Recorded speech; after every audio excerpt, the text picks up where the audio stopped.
नमस्ते दोस्तों, आपका स्वागत है हिंदी पद बाय आर.एन पर। दोस्तों, आज हम चर्चा करने वाले हैं 29 जून 2025 यूजीसी नेट जेआरएफ हिंदी साहित्य के विद्यार्थियों के लिए ये वीडियो बहुत ही इम्पोर्टेंट है। ये हिंदी साहित्य के पेपर 2 से संबंधित वीडियो है तथा इसमें टॉपिक 2 जो हिंदी साहित्य का इतिहास है, इसमें बहुत सारे क्वेश्चन सबसे ज़्यादा क्वेश्चन इसी टॉपिक से आते हैं दोस्तों, इसलिए ये वीडियो मैं आपके सामने प्रस्तुत करने जा रहा हूँ। ये रहा पहला क्वेश्चन, निम्नलिखित काव्य आंदोलनों को पहले से बाद के क्रम में व्यवस्थित करें। तो पहला है नई कविता, दूसरा है हालावाद, तीसरा प्रगतिवाद, चौथा प्रयोगवाद और पांचवा अकविता। तो दोस्तों, इस क्वेश्चन का आंसर होगा वो पहले नंबर पर आता है प्रगतिवाद, तो सी हो जाएगा। सॉरी, प्रगतिवाद नहीं, हालावाद, तो बी आ जाएगा एक।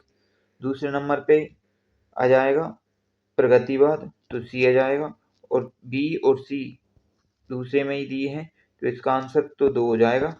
और प्रगतिवाद के बाद प्रयोगवाद आ जाएगा डी, फिर नई कविता आ जाएगी ए, और सबसे बाद में कविता लास्ट में जाएगी। आगे बढ़ते हैं दोस्तों, इसका आंसर हुआ दूसरा। ये रहा दूसरा क्वेश्चन, जिसका निम्नलिखित रचनाओं को कालक्रम के अनुसार पहले से बाद के क्रम में व्यवस्थित कीजिए। पहला है कवि प्रिय केशवदास, दूसरा है प्रेम वाटिका रसकांत, तीसरा है हरिचरित्र लालचदास, चौथा है प्रेम सागर लल्लूलाल, पांचवा है सुदामा चरित्र नरोत्तम दास। तो दोस्तों, इसका आंसर हो जाएगा पहले नंबर पे आ जाएंगे सी, जो हरिचरित्र लालचदास का है, तो सी आ जाएगा पहले पे। और पहले पे 2 और 4 हैं, तो ये एलिमिनेट से कट जाएगा, ये नहीं होगा आंसर। दूसरे नंबर पे आएगा सुदामा चरित्र नरोत्तम दास द्वारा लिखी गई है, और इसी के थ्रू हमारा आंसर हो जाएगा डी। और तीसरे नंबर पे सॉरी, दूसरा आंसर हो जाएगा डी, कट जाएगा और दूसरा आंसर हो जाएगा ए आ जाएगा कवि प्रिय केशवदास, फिर आ जाएगा बी, जो प्रेम वाटिका रसकांत द्वारा लिखी गई है, और फिर इसके लास्ट में सबसे लास्ट में आ जाएगा डी, जो प्रेम सागर लल्लूलाल द्वारा लिखी गई है, इसलिए हमारा आंसर हो जाएगा दूसरा। आगे बढ़ते हैं, और ये रहा तीसरा क्वेश्चन। ये नागरिक प्रचारणी सभा के संदर्भ में आचार्य रामचंद्र शुक्ल का अभिमत नहीं है। तो दोस्तों, पहला है संबद्ध 1950 में कई उत्साही छात्रों के उद्योग से काशी नागरिक प्रचारणी सभा की स्थापना हुई। इस सभा की सारी समृद्धि और कीर्ति बाबू श्याम सुंदर जी के त्याग और सतत परिश्रम का फल है। तीसरा, इसके प्रथम सभापति भारतेंदु के फुफेरे भाई बाबू राधा कृष्ण दास हुए। चौथा है, नागरिक प्रचारणी पत्रिका की प्रारंभिक संख्याओं को यदि हम निकाल कर देखें तो उसमें अनेक विषयों के लेखों के अतिरिक्त कहीं भी कविता नहीं मिलती हैं। तो दोस्तों, इसका आंसर हो जाएगा चौथा। ये कथन रामचंद्र शुक्ल का नहीं है, तो इसलिए इसका आंसर 4 है। आगे बढ़ते हैं, और ये रहा चौथा क्वेश्चन। निम्नलिखित में से कौन सी पत्रिका माधवराव मिश्र से संबंधित नहीं है? कौन सी पत्रिका? तो दोस्तों, एक टोकरी भर मिट्टी माधवराव सप्रे की पहली हिंदी साहित्य की पहली कहानी है, इसलिए ये संबंधित नहीं है, इसलिए इसका आंसर हो जाएगा दूसरा। आगे बढ़ते हैं, और ये रहा चौथा क्वेश्चन। अमीय हलाहर मद भरे श्वेत श्याम रत्नार, जियत मरत झुकी झुकी परत, जेहि चितवत एक बार। तो उपरोक्त दोहा किस कृति से संकलित है? पहला है बिहारी सतसई, दूसरा है अंग दर्पण, तीसरा है रस प्रबोध, और चौथा है काव्य कलाधार। तो दोस्तों, इसका आंसर हो जाएगा अंग दर्पण, तो दूसरा आंसर इसका आ जाएगा। आगे बढ़ते हैं, ये रहा छठा क्वेश्चन। निम्नलिखित पत्रिकाओं को प्रकाशन वर्ष के अनुसार पहले से बाद के क्रम में व्यवस्थित कीजिए। पहला है आलोचना, दूसरा तद्भव, तीसरा बाला बोधनी, चौथा है हिंदू, और पांचवा है हिंदू धर्मयोग। तो दोस्तों, आप जानते हैं बालाबोधनी पत्रिका किसकी है? तो ये पत्रिका है भारतेंदु हरिश्चंद्र की, तो इसलिए सी हो जाएगा पहले नंबर पर। फिर इसके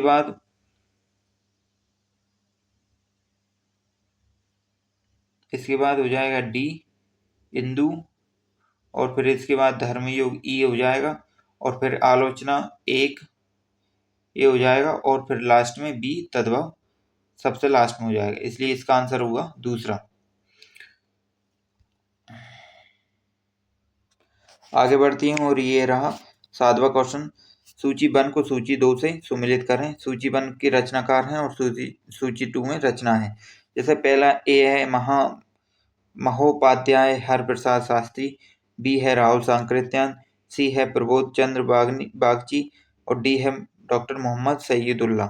इसमें दोहा कोश, लेसा मिस्तोक्स, हिंदी काव्य धारा और बौद्धिगान ओदुआ, ये रचना है और ये रचनाकार हैं।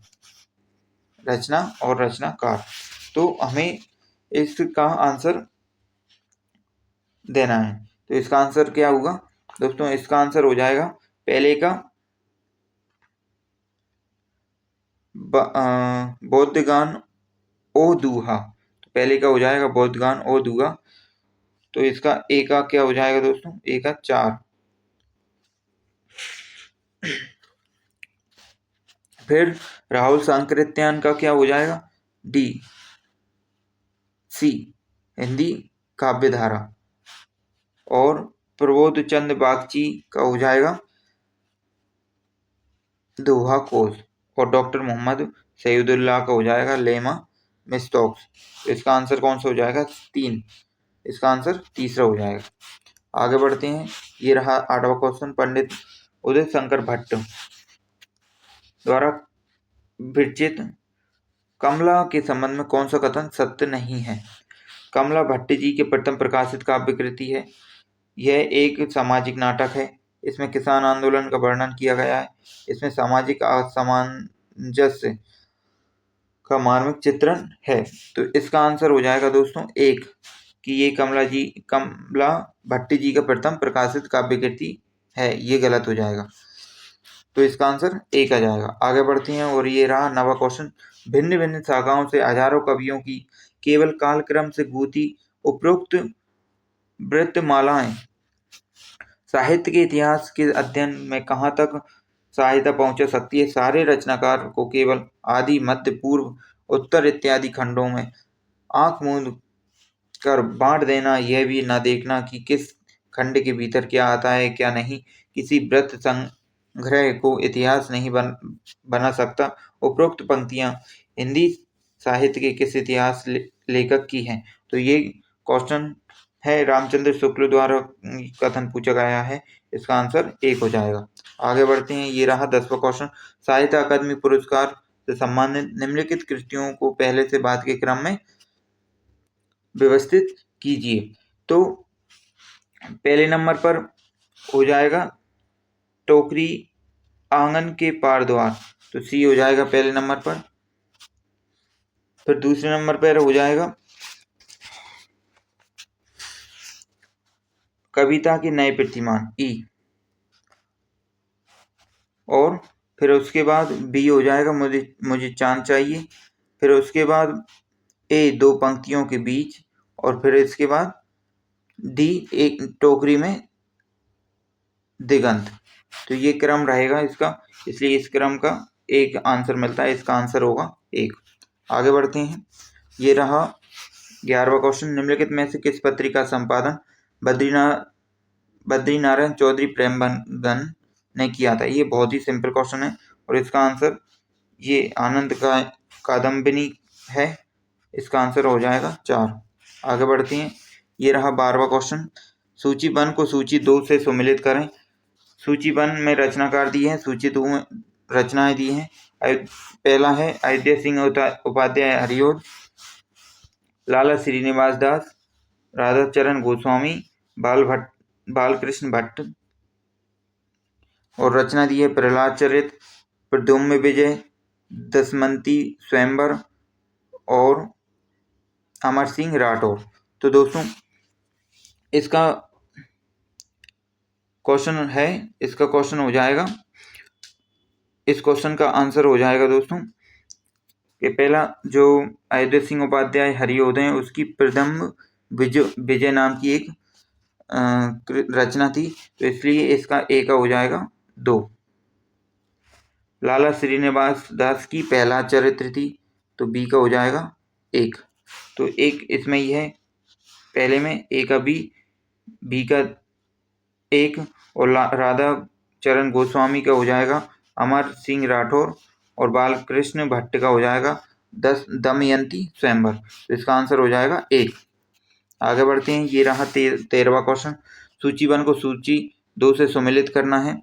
सूची 1 में है कवि और सूची 2 में है कृतियां। तो मोहन लाल महतो वियोगी, रामेश्वर शुक्लांचल, भगवती चरण वर्मा, नरेंद्र शर्मा, और कृति हैं मधुकर्ण, सूलफूल, विजय निर्माल्य और अपराजिता। दोस्तों इसका आंसर हो जाएगा मोहनलाल महतो वियोगी का निर्माल्य, और दूसरा रामेश्वर शुक्लांचल का अपराजिता, भगवती चरण वर्मा का हो जाएगा 1 मधुकर्ण, और नरेंद्र शर्मा का हो जाएगा सूलफूल। तो इसका आंसर कौन सा हो जाएगा? दूसरा, ये दूसरा आंसर है। 14वां क्वेश्चन, छायावादी कवियों की कल्पना लोक को की उड़ान अपनी अक्षमता की पूर्ति का प्रयास है, यह कथन किसका है? तो का आंसर आप कमेंट में बताओगे, और मैं अगले क्वेश्चन पर आता हूँ, और ये रहा अगला क्वेश्चन 15वां। निम्नलिखित में से किस पत्रिका का संपादन बद्रीनाथ चौधरी प्रेमघर ने किया था? तो इसका आंसर शायद अपन ने पहले कर लिया है, आनंद कादम्बिनी इसका आंसर रहेगा। आगे बढ़ते हैं, ये रहा 16वां क्वेश्चन। उद्दंड मारदंड का प्रकाशन कब हुआ था? तो सरस्वती पत्रिका का प्रकाशन, हिंदी साहित्य सम्मेलन प्रयाग की स्थापना, नागरिक प्रचारणी सभा की स्थापना, ये इधर वर्ष दिए गए हैं, इधर प्रकाशन वर्ष दिया गया है। तो इसका आंसर हो जाएगा कि उद्दंड मारदंड का प्रकाशन हुआ था 1826 में। तो ए का 3 हो जाएगा, ए का 3। सरस्वती पत्रिका का संपादन सबको पता है 1900 में हुआ था, बी का हो जाएगा 4था। और हिंदी साहित्य सम्मेलन प्रयाग की स्थापना हुई थी कहाँ पर? ये हुई थी 1910 में। और नागरिक प्रचारणी सभा की स्थापना हुई थी 1893। तो इसका आंसर हो जाएगा पहला। आगे बढ़ते हैं, और ये रहा अगला क्वेश्चन 17वां। निम्नलिखित संस्थाओं को उसके प्रकाशन वर्ष के अनुसार पहले से बाद के क्रम में व्यवस्थित कीजिए। भारतीय Jnanpith, Hindustan academy Allahabad, fort William college, दक्षिण हिंदी साहित्य सभा, संगीत नाटक अकेडमी। दोस्तों पहली बात तो इस क्वेश्चन को टॉपिक नंबर 4 में लिया जाना चाहिए, लेकिन मैं यहाँ पर भी इसको ले आया हूँ। लेकिन इसको अपन जब टॉपिक नंबर 4 के PYQ लाएंगे उस टाइम पे मैं इसको ले आऊँगा। तो इसका आंसर हो जाएगा दोस्तों कि पहले नंबर पे कौन सा है, दूसरे नंबर पे कौन सा है, ये इस टाइप से हमें व्यवस्थित क्रम में लिखना है। तो पहले नंबर पे होगा फोर्ट विलियम कॉलेज, सी। फिर दूसरे नंबर पे हो जाएगा दक्षिण भारत हिंदी प्रचार सभा, डी। फिर इसके बाद हो जाएगा हिंदुस्तानी अकेडमी इलाहाबाद, बी। और फिर इसके बाद संगीत नाटक अकेडमी, ई। और सबसे लास्ट में भारत ज्ञानपीठ, ए। तो इसका आंसर कौन सा हो जाएगा? चौथा इसका आंसर हो जाएगा। आगे बढ़ते हैं दोस्तों, ये रहा 18वां क्वेश्चन। दुखी मन में उतर आती है पिता की छवि, अभी तक जिन्हें कष्टों से नहीं निष्कृति, उन्हें अपने पिता की मैं अनुकृति हूँ।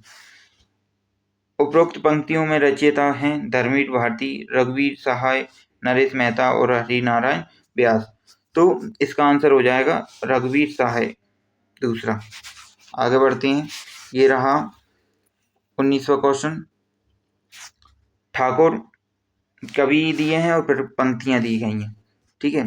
तो इसका ठाकुर मतीराम घनानंद बोधा और इधर रैन दिना घटिबो करे प्राण झरे दुखिया अखियां झरनासी। दूसरा अति चीण मृणाल के तार हुते तीहे ऊपर पाँव दे अवनो है। हम तो परनारी भई सो भई तुम तो सुधरो सखियां सिंगरी ज्यों ज्यों निहारे ये वह नैननी त्यों त्यों खरी निकरे सी निकाई। तो इसका आंसर हो जाएगा दोस्तों कि पहले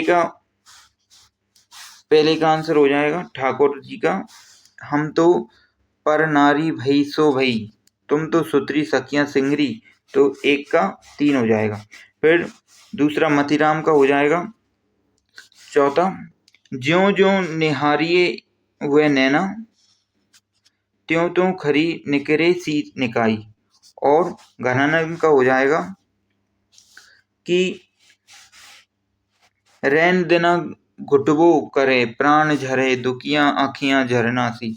और बोधा का हो जाएगा दूसरा अति चीन मृणाल के तार हुते तिमी ऊपर पाँव दे आवनो है। तो इसका आंसर हो जाएगा दूसरा, ये वाला दूसरा। ए का 3, बी का 4, सी का 1 और डी का 2। दोस्तों एक क्वेश्चन और बचा है इसका, वो ये आपके सामने मैं प्रस्तुत कर रहा हूँ।